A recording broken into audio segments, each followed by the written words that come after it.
Welcome to the podcast where relationships, confidence, and determination all converge into an amazing, heartfelt experience. This is Speaking from the Heart. Welcome back to episode number 178 of Speaking from the Heart. Today we have Regina Cachuela with us. Regina was in the visual effects and animation industry before burning out and becoming a digital nomad for 3 years. She then went to become an IT facilitator at a tech academy that has well-being wrapped around programs for youth and tertiary students. She now combines all her knowledge to provide 2 frameworks with a well-being wraparound for mama entrepreneurs, quote and unquote, and aspiring virtual assistants. She empowers busy moms to build thriving businesses with content that truly connects and helps them ditch being overwhelmed with content creation and creating a life that balances passion and purpose. For mamas in the Philippines, she offers specialized training to become successful virtual assistants so they can leverage those skills to support other entrepreneurs and build fulfilling careers from home. This model, especially of what we talk about today on this episode, is something that I have not yet heard before. Now, we've had plenty of businesses that have talked about virtual assistants recently, and even had some others that have traveled around the world, regardless of where they are at, to have that kind of business.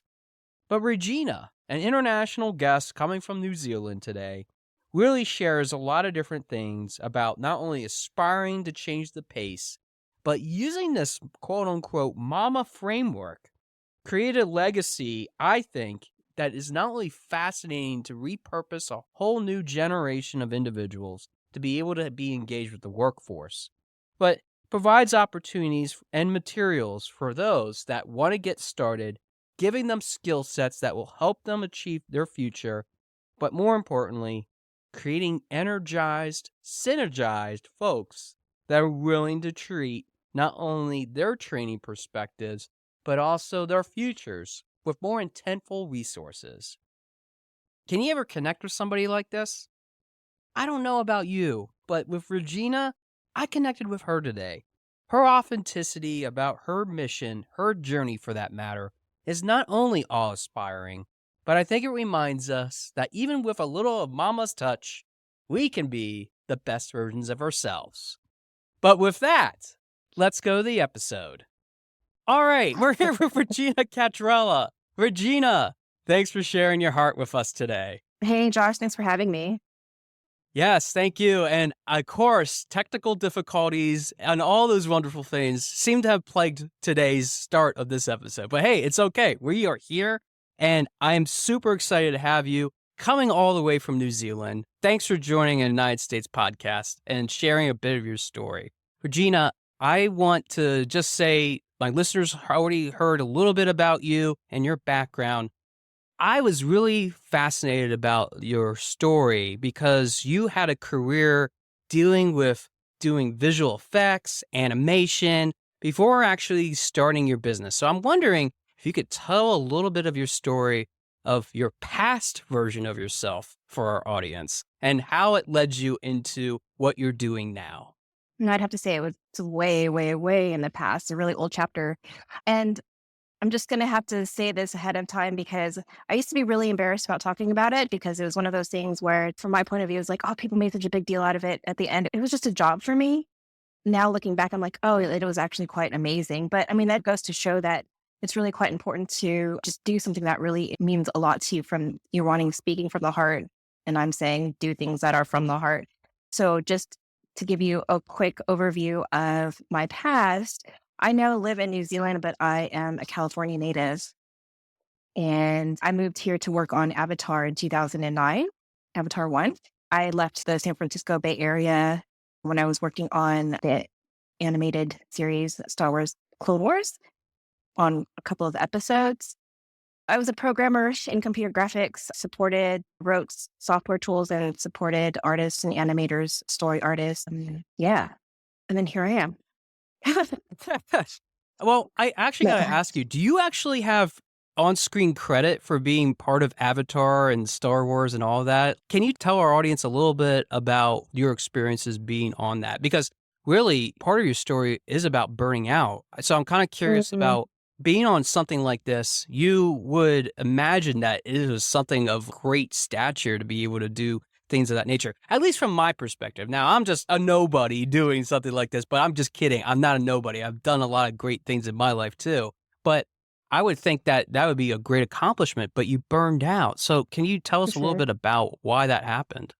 Yeah, it's just a really hard industry to be in. And I guess personally too, it's not until now I realized that there were quite a lot of mental health issues that I've gone through throughout my life for various reasons. And there's that as well as it's just a really tough industry.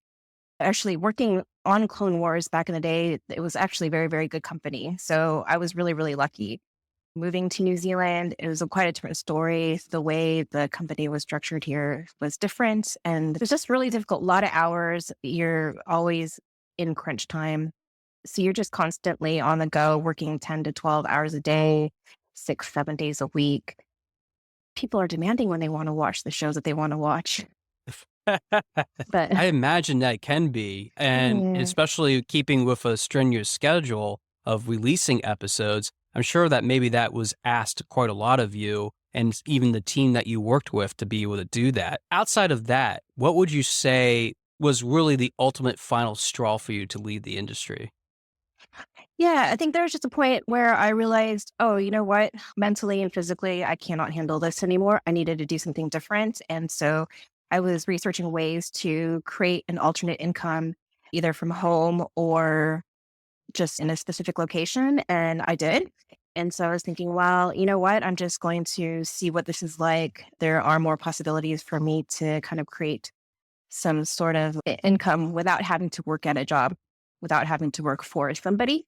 And for me, it was quite important for me to do that. And then that was when I found a way to do that. I eventually ended up traveling for 3 years to do what I was doing before coming back and having a baby, coming back to New Zealand, that is. Yeah. And I actually just had someone recently on the show talking about her experiences with her husband being a digital nomad, being able to travel across the world. So I find it really interesting, that lifestyle. Is it something that you felt like you did because you were trying to release some of this tension, some of the stress that came from your previous career? Was it something else completely different as terms of the motivation as to why you became a digital nomad for a bit? Yeah, I think initially it was definitely to relieve stress and to do something different. I knew I had to create money somehow. What I realize now is I was really just trying to find something that would really fit, something that would work for me, and something that really meant something more to me than just going to work every single day and working for somebody else. Well, and I know exactly what you mean. I mean, I started my business because at some point I want to be able to work for myself too. I still work for somebody else, even as I do this too. And I know for many of my listeners listening to this, that is part of their strategy. They want to be Mm. unshackled. What was really the motivation, if you will, outside of what you've said earlier? Was there something that really led you to wanting to be your own boss, be able to set your own hours? Is it about the freedom? Was it about something else? It was definitely about the freedom, but I think the deeper, there are many, many deeper reasons why. I think a lot of it is creating a legacy, being able to know that I did something on my own and that I was able to make it because I did had a baby, ended up going to a couple of other jobs. And now it's more about kind of giving back and then making sure that my daughter is going to be okay and being able to spend time with her now and be able to stay home while she, all of a sudden got sick or if she's got activities, I can go pick her up and take her to activities instead of saying, I can't today, I need to work. That in itself was quite painful, just having to tell my daughter, no, I can't do it anymore. Even with that shift too, you're definitely trying to build a better level of consistency direction, not only for your daughter, but to have that stability, which I actually love the fact that you brought that up because the big part of the reason why you even do what you're doing is to help out. And you call it this, I'm just using it for the purposes of talking about it, quote unquote, the mama entrepreneurs. So I think that's a great segue to talk about what you do for your business. So your branding name for this is Regina Paula, but you also call it the Soul Biz Broadcast. I noticed that you have all kinds of things that you offer from an IT perspective. Mhm. So tell us a little bit about what led you into the IT field. I mean, obviously, the visual effects, the background that you had does have some strong connections to that. I could completely understand that. But what led you into being part of the academy, teaching that, and then going into your own business? Yeah. So my own business really is this is almost like the second generation of the first part of the business because in between that I had some other jobs. And obviously the IT stemmed from initially I went to school for engineering and then I ended up changing majors to visual and game programming. And so I was kind of in the IT space and I never really thought of it that way because in visual effects and animation your positions are so specialized. So I was an animation technical director, but for some reason, I don't know why I didn't click that. Well, yeah, I guess it is IT. Yeah. Okay. Um, Well, I think when some people hear that too, they don't realize that there's a strong connection. And I completely. do procurement stuff for IT for a living too. So I can understand why there can Yeah. be even a disconnect. I see that, but other people might not. So I'm glad you point that out. Yeah. And I never really thought, because so I went from being a programmer to going into creating digital products and selling digital products and travel blogging and to being a digital nomad before everyone else was now. And I've always had an inclination toward technology. My dad taught me how to do basic programming when I was like 6 years old. And so there's always that natural tendency to go into the web server and go into just like the nuances of the technical tools that you need for marketing automation and stuff like that. Moving forward, I guess I'm going to skip a couple of chapters, but what I had done previous to getting back into my business is being an IT instructor and facilitator at a tech academy for youth and for tertiary students. And so it wasn't really until then I took my past few jobs to get back on my feet because of some personal stuff that was going on in my life. And there was a point where I was like, oh, I'm already kind of running web services and I have web solutions for certain clients. I've got this platform, which is Soul Biz Broadcast. I'm actually wanting to combine everything that I know into what I want to do. So I've already done social media marketing teaching, helping IT students get into wherever they want to get to. I've already got this thing running. I might as well just combine everything and show people how to use it, and more specifically, mama entrepreneurs how to use these things in a way that will help their business. Kind of curious. Yeah. You answered my question. It was great. I'm actually kind of curious then. Why moms? Why not dads? Why Yeah. not other college kids? It's Yeah. very unique to pick moms. Yeah. I'm glad that you brought this up because I do have men messaging me and I do have non mamas messaging me as well because the framework that I've put together, the same principles apply for anything, not just marketing, not just in a business, everywhere. But I specifically speak with mamas because being a mother, being human is just hard enough as it is. But being a mother, having to juggle raising the child, needing to bring home the money, needing to clean the house and do all these things, a woman is almost expected to do everything. And you kind of wonder why a woman burns out. So for me, it was quite important to bring mothers together so that they can know that they're not alone. And then I'm going to bring in another dimension. Can I bring in another dimension to this? Oh, hey, this is your interview. I would love for you to do that. And actually, I think for our listeners, seeing this well-rounded picture from you is really a great idea. So go for it. Yeah. So my heritage is Filipino. I'm of Filipino and Mexican descent. I'm an American expat in New Zealand. So I see how native English speaking businesses kind of do their thing. I also see how Filipino moms are struggling in their own way. And what quite common now is in this digital space, this digital era, is being able to hire virtual assistants. One of the things that I offer is a free academy for aspiring virtual assistants because it's really important for me to kind of connect the virtual assistants with mama entrepreneurs because I feel like there's such a huge gap where you've got these Filipino mothers, and maybe not just Filipino, I'm just saying in other countries that are highly skilled, highly intelligent, very motivated. And then you've got these mama entrepreneurs in primarily English speaking countries who are trying to get their business up and running and the most beautiful combination can be them meeting together. But there's a huge gap in between. That gap is the communication, the understanding of what quality for what a business needs. So I'm wanting to bridge that gap by helping train these aspiring VAs to help these mama entrepreneurs.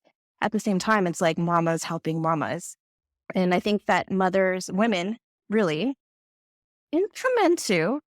But mothers really just have this natural inclination to really help each other. And so I think that what's really underutilized in the world is being able to collaborate, especially nowadays with everything going on. I'm not turning the blind eye on all that's going on, but I also feel like if we can start focusing on things that can really help each other grow, maybe there'll be some sort of a ripple effect throughout the world somehow. Not to interrupt, but I was going to Mm. say that you strike me as somebody that would want to bridge those two areas, because I think that for somebody that can see that there's this need here and this need there and be able to push those two things together, I don't think that we often hear about that enough. And you know this, coming that you were born in California and you moved to New Zealand.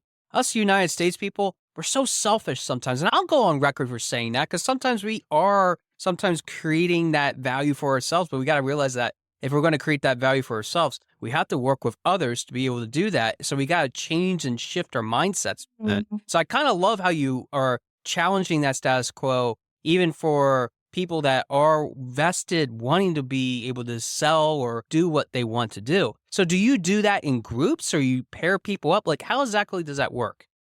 I'm not at the pairing up part just yet. What I'm trying to find out is where are the gaps. So I'm training and I'm finding the gaps at the same time on both ends, at the point where the mom entrepreneurs are absolutely ready to say, okay, I have this in place. I can now delegate it.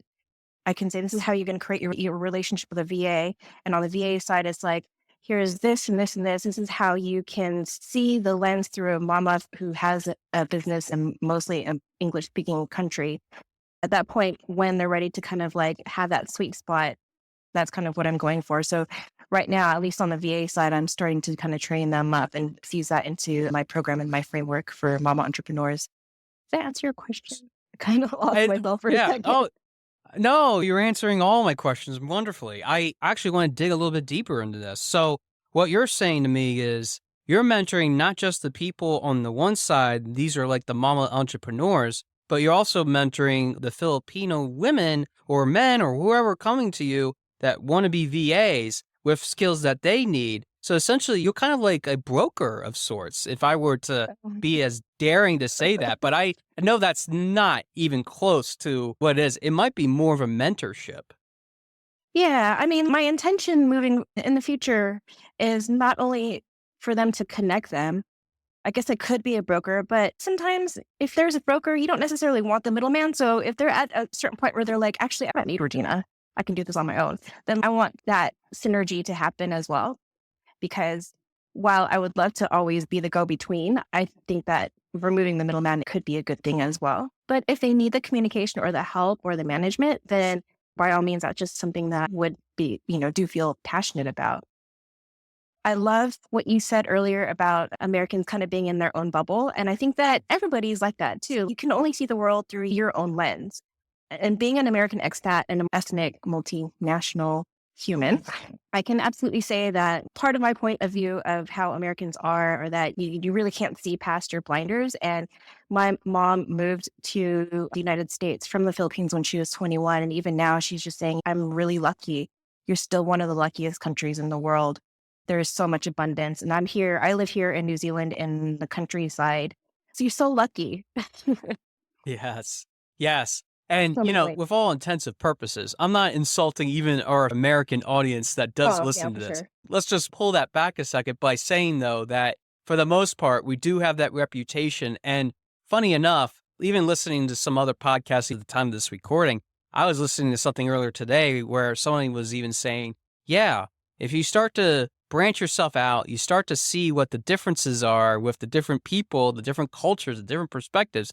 Us United States folk, we can figure out that maybe we have it all backwards. Maybe we can learn a little bit of ourselves, learn about us to be a little bit different. But I have to revisit something, because you sort of downplayed yourself, but then you picked yourself back up, which I'm like, yes, pick yourself back up, because you do have an important role, Regina, because I would have never thought in a million years, let's take some mama entrepreneurs, let's put them with people that actually want some skills, that they are really invested, they're thirsty for these opportunities, and push them together.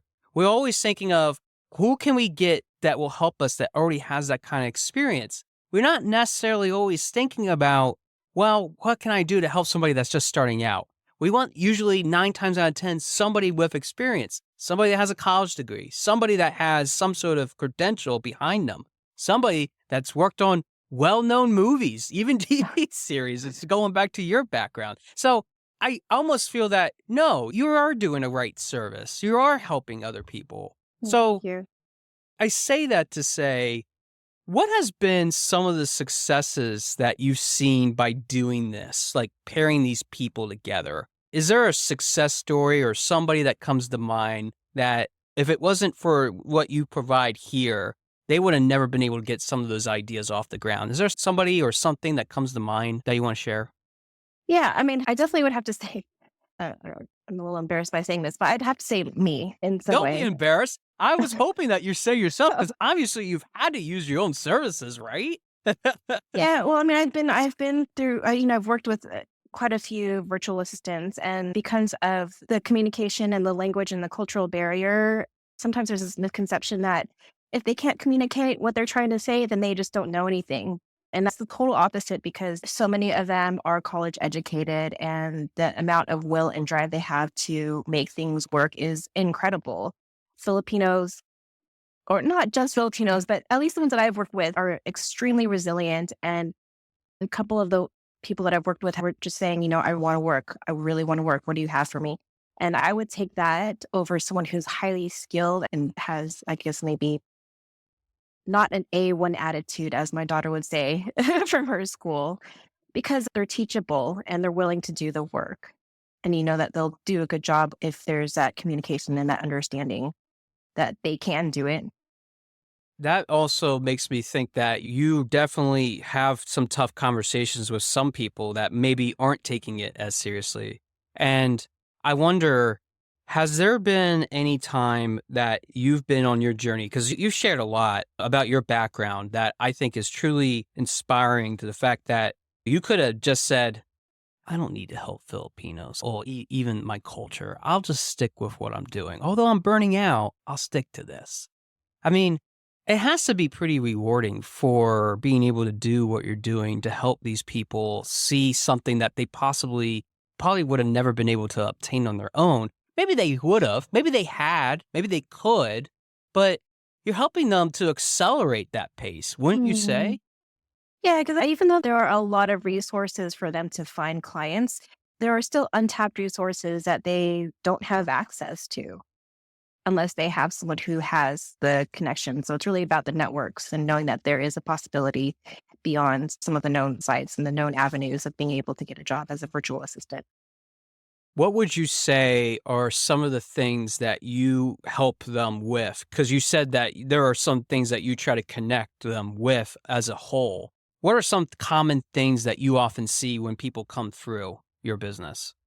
Mama entrepreneurs or on the VA side?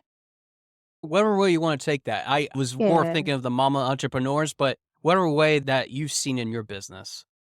I think the common thing really is, and it aligns with your podcast, Speaking from the Heart, is really connecting to the heart to create an authentic you, and not really create because everybody is authentic. It's really just kind of like sharing your voice and unpacking what is really important to you as a person or to a mama or whoever, and really letting that shine. And part of the reason why I picked the name Soul Biz Broadcast is because we all have something to share and people deserve to hear it. We all are our own experts. And it's really just a matter of unpacking it. So a lot of the problems that I hear from clients and potential clients is like, I don't know what to say. I'm inconsistent. How do I share these things? I can't connect with my audience. But really, a lot of it is just your own story. It's like, who are you as a person? Why are you doing what you're doing? And how are you using that to help the person that you're looking for?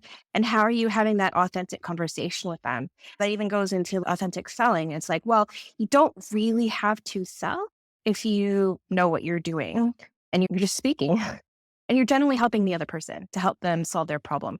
And so they will purchase your product or your service based on the idea that it's of value to them and it's definitely worth it. It's okay to raise your prices or not raise your prices, but are you giving them that extra value? If they're not seeing that value, what value can you add on top of that that they would really hold on to and use for themselves to better themselves, essentially? Absolutely. And it even comes from a variety of different angles, not just with even business, even with some people that I have even coached, Regina. I have seen them take some of the capital that they have seen inside themselves through working on the parts work that they need to break down and realize that they have to address. They haven't been addressing it for years, to seeing those outcomes, seeing those results, feeling empowered to be able to take charge. All those things, life, professional development, business, those are so many different things that I think you see all those angles yourself, kind of in a way you're playing the role of a coach by just being able to do all that. And I think that's the Mm. most fascinating, rewarding thing. We're almost out of time. And I want to ask you this last question because it's on my mind since even before we sat down here today, when I was reading through everything that you have done, what you've accomplished, what I've seen on your website. I just find that you are somebody that is very much attuned to helping somebody through their emotional process, the value added process overall, when it comes to getting from point A to point B. Hmm. What do you think you have to achieve yet to get to that point B that you're working on right now? Is there something that you're working on to stretch yourself to become even a better version of yourself? Not saying that you're not, because you certainly are, Regina. You shared a lot of that today. What do you think is another thing that you're striving for to become yet even better than what you are today? Yeah, just being completely present, just being here, feeling into my heart.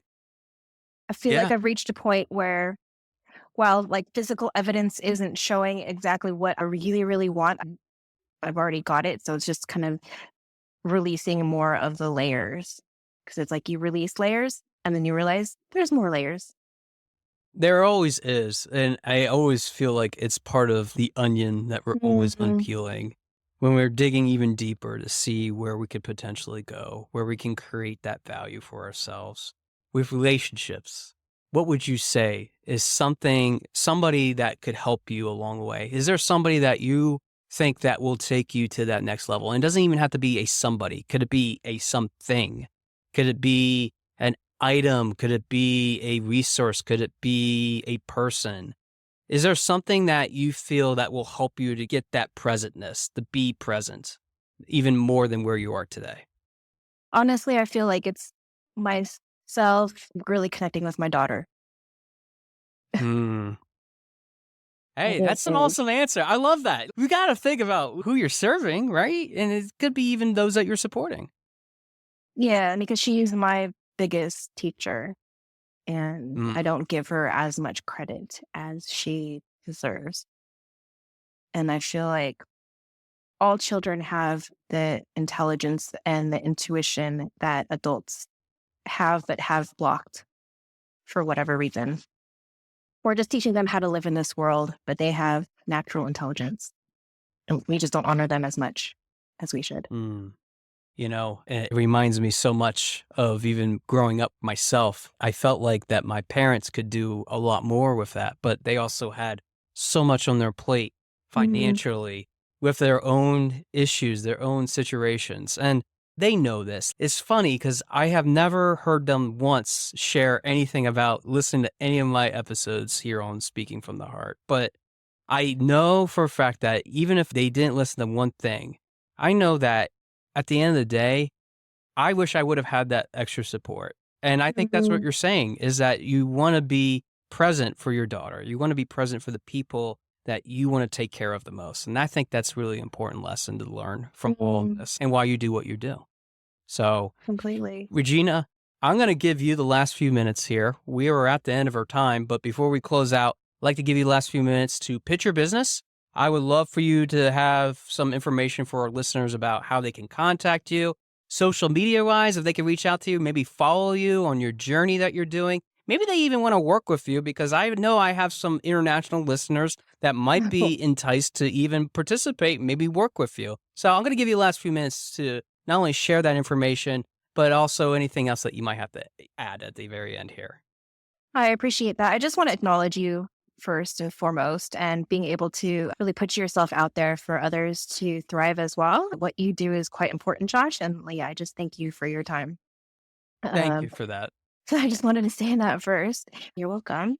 But yeah, I just want to let you know that I do help mama entrepreneurs really craft authentic content to build their business that fits their mama life. I also have a web hosting and solutions platform and a learning academy for aspiring VAs.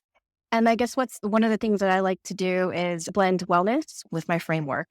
I think that's quite important is like you can have the doings and the things that you see and do, but what's also quite important is all the invisible stuff behind it to really kind of build yourself up to be able to create something that represents you. You can find me on some platforms under Regina underscore connects, CONNECTS, but I'm at reginapaula.com. And yeah, you That's can awesome. search Regina Paula, but I think there's quite a few Regina Paulas. So reginapaula.com is fine on Instagram and on X and on YouTube on Regina underscore connects. That's awesome. I'm going to put all that in the episode notes in case any of my listeners do want to follow along with you. Thank And you. I want to say, Regina, I feel that for you, your calling might have been behind the computer, being able to animate, do some of the most amazing technology things that we have yet to see in our generation.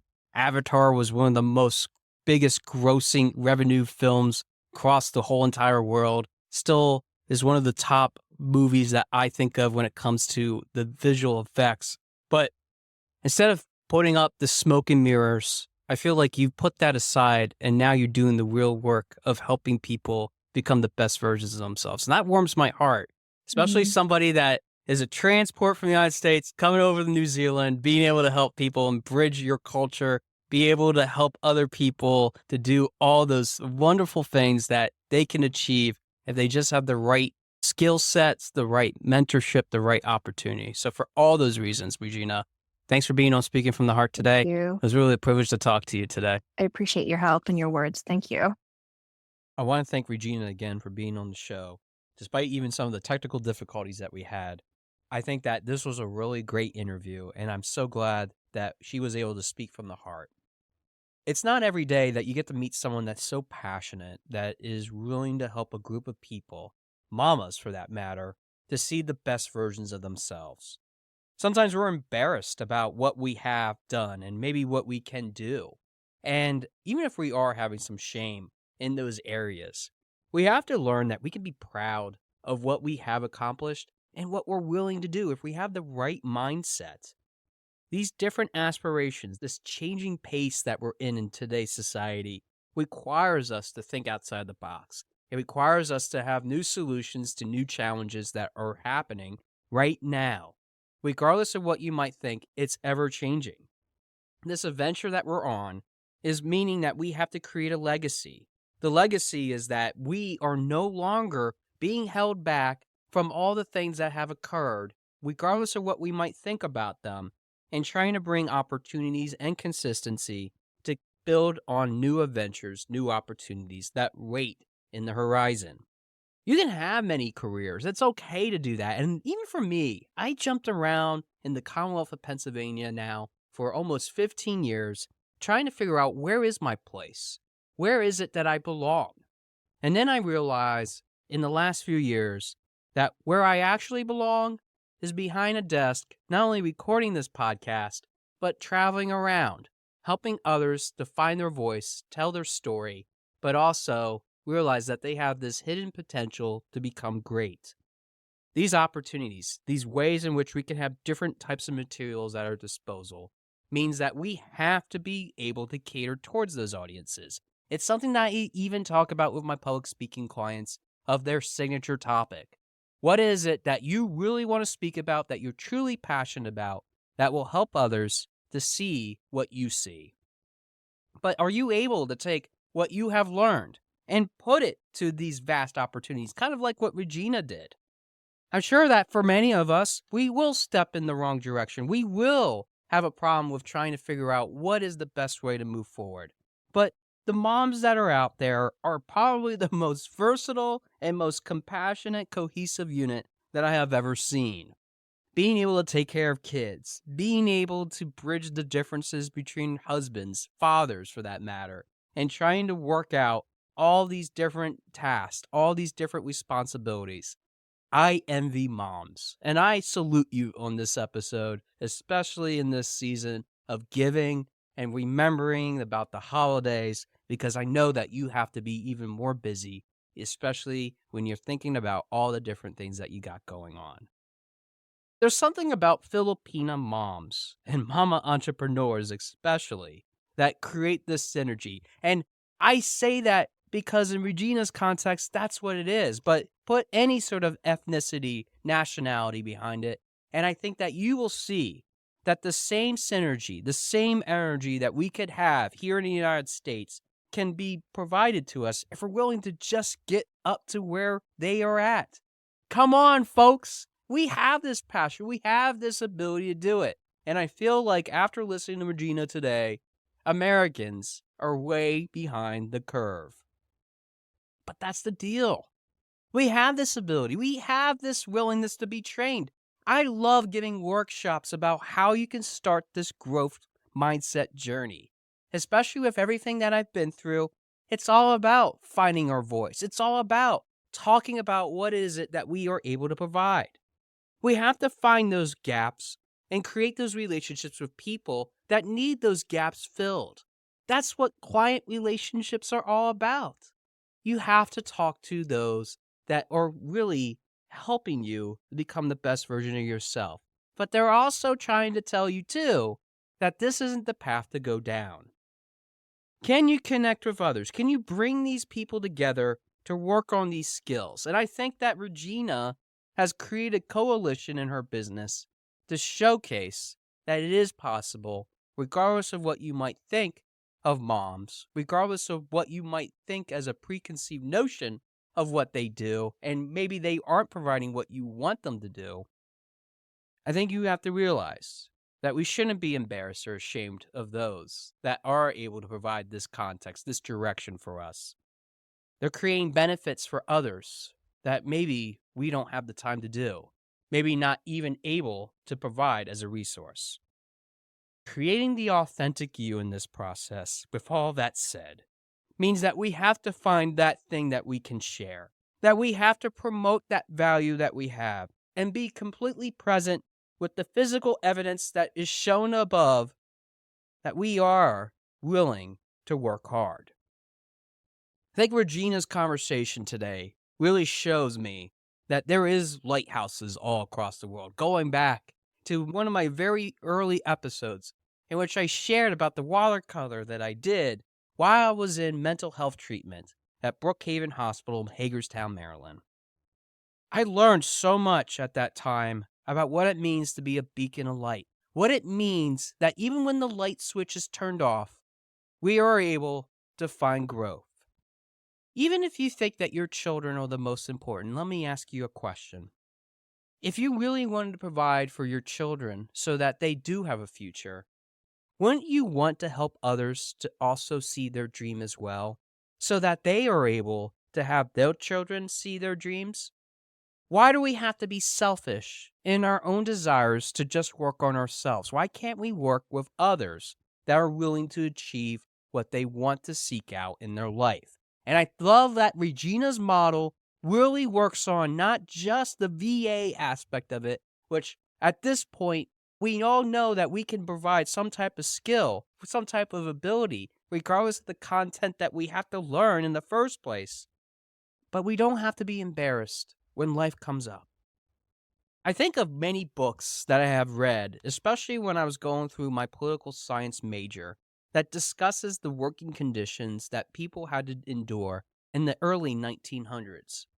I'm talking about slaughter factories, especially those that had exposed what the conditions are, going in, working at meat processing plants, and having very little paid, long-hour days, and getting absolutely nothing from it. I think when we look back and look at the different ways in which our culture was over 100 years ago, we have come a long way. It doesn't mean that the whole world is on board. I think of other sweatshops across the countries that we are engaged with trade, and think about those that are struggling, that are suffering the most. With all those people, we know that if we turn a blind eye to it, we're never going to be able to make change. And today isn't about having an activist stand. It's about saying that we have a voice and we can use that voice, whether we feel embarrassed about it or not, to make an incremental change for our society, for the things that we see around us, for what we might be enduring, so that we are able to create a legacy that is challenged for the rest of our lives, and we can make progress, whether it's in baby steps, in the right direction. Regina is on to something.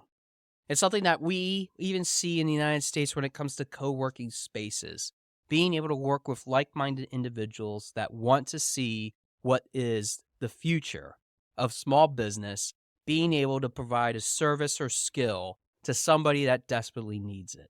If we're willing to give our time, our resources, and our attention to it, we can make a difference. We can create that perspective for others so that they are able to work together to become the greater good.